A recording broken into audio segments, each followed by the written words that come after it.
جب تم ان کے پاس واپس جاؤ گے تو تم سے عذر کریں گے، تم کہنا کہ عذر مت کرو، ہم ہرگز تمہاری بات نہیں مانیں گے۔ اللہ نے ہم کو تمہارے سب حالات بتا دیے ہیں، اور ابھی اللہ اور اس کا رسول تمہارے عمل کو دیکھیں گے، پھر تم غائب و حاضر کے جاننے والے کی طرف لوٹائے جاؤ گے، تو جو عمل تم کرتے رہے ہو وہ سب تمہیں بتائے گا۔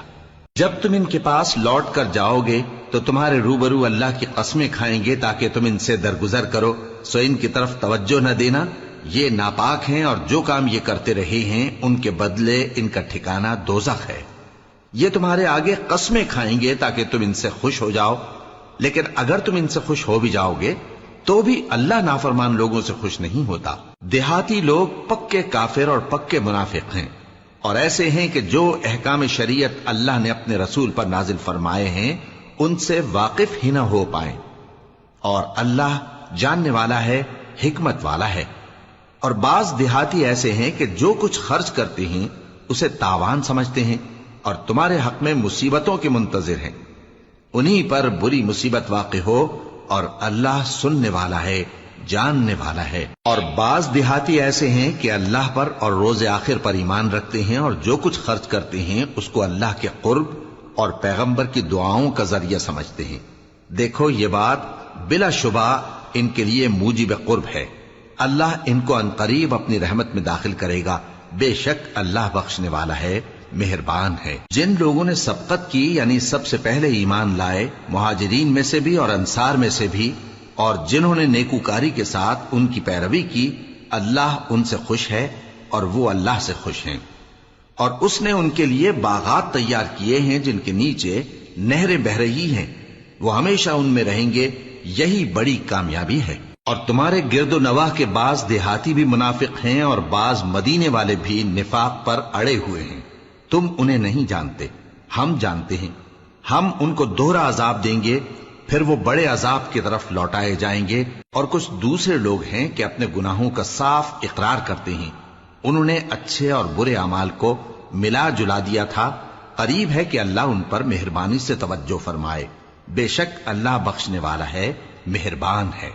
ان کے مال میں سے زکوٰۃ قبول کر لو کہ اس سے تم ان کو ظاہر میں بھی پاک اور باطن میں بھی پاکیزہ کرتے ہو، اور ان کے حق میں دعائے خیر کرو کہ تمہاری دعا ان کے لیے موجب تسکین ہے، اور اللہ سننے والا ہے، جاننے والا ہے۔ کیا یہ لوگ نہیں جانتے کہ اللہ ہی اپنے بندوں سے توبہ قبول فرماتا اور صدقات و خیرات لیتا ہے، اور یہ کہ اللہ ہی توبہ قبول کرنے والا ہے، مہربان ہے۔ اور ان سے کہہ دو کہ عمل کیے جاؤ، اللہ اور اس کا رسول اور مومن سب تمہارے عمل کو دیکھ لیں گے، اور تم غائب و حاضر کے جاننے والے کی طرف لوٹائے جاؤ گے، پھر جو کچھ تم کرتے رہے ہو وہ سب تم کو بتا دے گا۔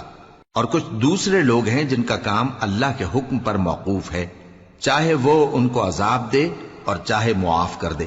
اور اللہ جاننے والا ہے، حکمت والا ہے۔ اور ان میں ایسے بھی ہیں جنہوں نے اس غرض سے مسجد بنائی ہے کہ ضرر پہنچائیں اور کفر کریں اور مومنوں میں تفرقہ ڈالیں،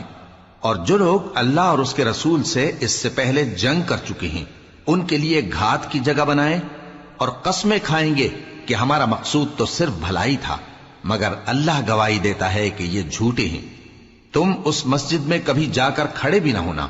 البتہ وہ مسجد جس کی بنیاد پہلے دن سے تقوی پر رکھی گئی ہے اس قابل ہے کہ اس میں جایا اور نماز پڑھایا کرو۔ اس میں ایسے لوگ ہیں جو پاک رہنے کو پسند کرتے ہیں، اور اللہ پاک رہنے والوں کو پسند کرتا ہے۔ بھلا جس شخص نے اپنی عمارت کی بنیاد اللہ کے خوف اور اس کی رضامندی پر رکھی، وہ اچھا ہے یا وہ جس نے اپنی عمارت کی بنیاد ایک کھائی کے گرنے والے کنارے پر رکھی، پھر وہ اس کو دوزخ کی آگ میں لے گرا، اور اللہ ظالم لوگوں کو ہدایت نہیں دیتا۔ یہ عمارت جو انہوں نے بنائی ہے ہمیشہ ان کے دلوں میں موجب تردد رہے گی، مگر یہ کہ ان کے دل پاش پاش ہو جائیں، اور اللہ جاننے والا ہے، حکمت والا ہے۔ اللہ نے مومنوں سے ان کی جانیں اور ان کے مال خرید لیے ہیں، اور اس کے عوض ان کے لیے بہشت تیار کی ہے۔ یہ لوگ اللہ کی راہ میں لڑتے ہیں تو مارتے بھی ہیں اور مارے بھی جاتے ہیں۔ یہ تورات اور انجیل اور قرآن میں سچا وعدہ ہے جس کا پورا کرنا اسے ضرور ہے، اور اللہ سے زیادہ وعدہ پورا کرنے والا کون ہے؟